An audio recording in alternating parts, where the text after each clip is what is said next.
സുഭാഷിതങ്ങൾ അധ്യായം 1. ദാവീദിൻ്റെ മകനും ഇസ്രായേൽ രാജാവുമായ സോളമൻ്റെ സുഭാഷിതങ്ങൾ.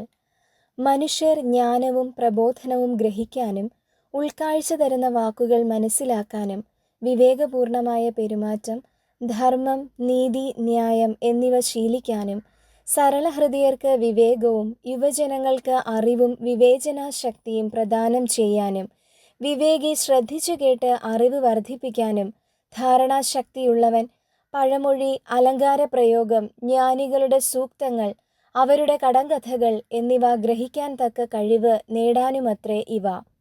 ദൈവഭക്തിയാണ് അറിവിൻ്റെ ഉറവിടം. ഭോഷന്മാർ ജ്ഞാനത്തെയും പ്രബോധനത്തെയും പുച്ഛിക്കുന്നു. ദുഷ്ടസമ്പർക്കം വെടിയുക. മകനെ, നിന്റെ പിതാവിൻ്റെ പ്രബോധനം ചെവിക്കൊള്ളുക. മാതാവിൻ്റെ ഉപദേശം നിരസിക്കരുത്. അവ നിന്റെ ശിരസിന് വിശിഷ്ടഹാരവും കഴുത്തിന് പതക്കങ്ങളുമത്രേ. മകനെ, പാപികളുടെ പ്രലോഭനത്തിന് വഴങ്ങരുത്. അവർ പറഞ്ഞേക്കാം, വരിക, പതിയിരുന്ന് കൊല ചെയ്യാം. നിഷ്കളങ്കരെ ക്രൂരമായി കുരുക്കിൽപ്പെടുത്താം. അവരെ പാതാളമെന്ന പോലെ നമുക്ക് ജീവനോടെ വിഴുങ്ങാം. അവർ ഗർത്തത്തിൽ പതിക്കുന്നവരെ പോലെയാകും. വിലയേറിയ വിഭവങ്ങൾ നമുക്ക് ലഭിക്കും. കൊള്ള മുതൽ കൊണ്ട് നമുക്ക് വീട് നിറയ്ക്കാം. ഞങ്ങളോട് പങ്കുചേരുക, നമുക്കൊരു പണസഞ്ചി മാത്രം.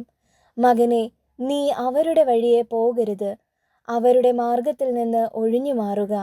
അവരുടെ പാദങ്ങൾ തിന്മയിലേക്ക് പായുന്നു. ചോര ചിന്താൻ അവർ വെമ്പൽ കൊള്ളുന്നു.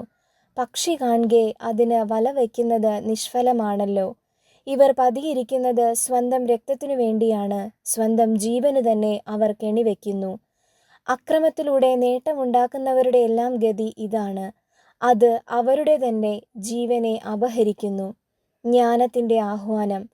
ജ്ഞാനം തെരുവിൽ നിന്ന് ഉച്ചത്തിൽ വിളിച്ചറിയിക്കുന്നു. ചന്തസ്ഥലങ്ങളിൽ അവൾ ഉദ്ഘോഷിക്കുന്നു. കോട്ടമുകളിൽ നിന്നുകൊണ്ട് അവൾ പ്രഖ്യാപിക്കുന്നു. നഗര കവാടങ്ങളിൽ നിന്ന് അവൾ സംസാരിക്കുന്നു. ഭോഷരെ, നിങ്ങൾ എത്ര നാൾ ഭോഷരായി കഴിയും? എത്ര നാൾ പരിഹാസകർ പരിഹാസത്തിൽ ആഹ്ലാദിക്കുകയും മൂഢർ അറിവിനെ നിന്ദിക്കുകയും ചെയ്യും? എൻ്റെ ശാസന ശ്രദ്ധിക്കുക. എൻ്റെ ചിന്തകൾ ഞാൻ നിങ്ങൾക്ക് പകർന്നു തരാം. എൻ്റെ വാക്കുകൾ ഞാൻ നിങ്ങൾക്ക് മനസ്സിലാക്കി തരാം. ഞാൻ വിളിച്ചിട്ടും നിങ്ങൾ ശ്രദ്ധിക്കാൻ വിസമ്മതിച്ചു. ഞാൻ കൈനീട്ടിയിട്ടും ആരും ഗൗനിച്ചില്ല. നിങ്ങൾ എൻ്റെ ഉപദേശം അപ്പാടെ അവഗണിക്കുകയും എൻ്റെ ശാസന നിരാകരിക്കുകയും ചെയ്തു. അതിനാൽ ഞാനും നിങ്ങളുടെ അനർത്ഥത്തിൽ നിങ്ങളെ പരിഹസിക്കും. പരിഭ്രാന്തി നിങ്ങളെ പിടികൂടി കൊടുങ്കാറ്റുപോലെ പ്രഹരിക്കുമ്പോൾ, അത്യാഹിതം ചുഴലിക്കാറ്റുപോലെ വന്നെത്തുമ്പോൾ, ദുരിതവും വേദനയും നിങ്ങളെ ബാധിക്കുമ്പോൾ ഞാൻ നിങ്ങളെ പരിഹസിക്കും. അപ്പോൾ അവർ എന്നെ വിളിക്കും, ഞാൻ വിളി കേൾക്കുകയില്ല. ജാഗരൂകതയോടെ എന്നെ അന്വേഷിക്കും, കണ്ടെത്തുകയില്ല.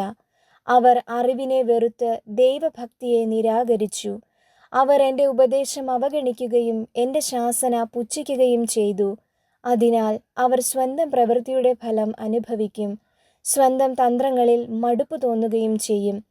എന്നെ വിട്ടകലുന്നതുമൂലം ശുദ്ധഗതിക്കാർ മൃതിപ്പെടുന്നു. ഭോഷരുടെ അലംഭാവം തങ്ങളെ തന്നെ നശിപ്പിക്കും.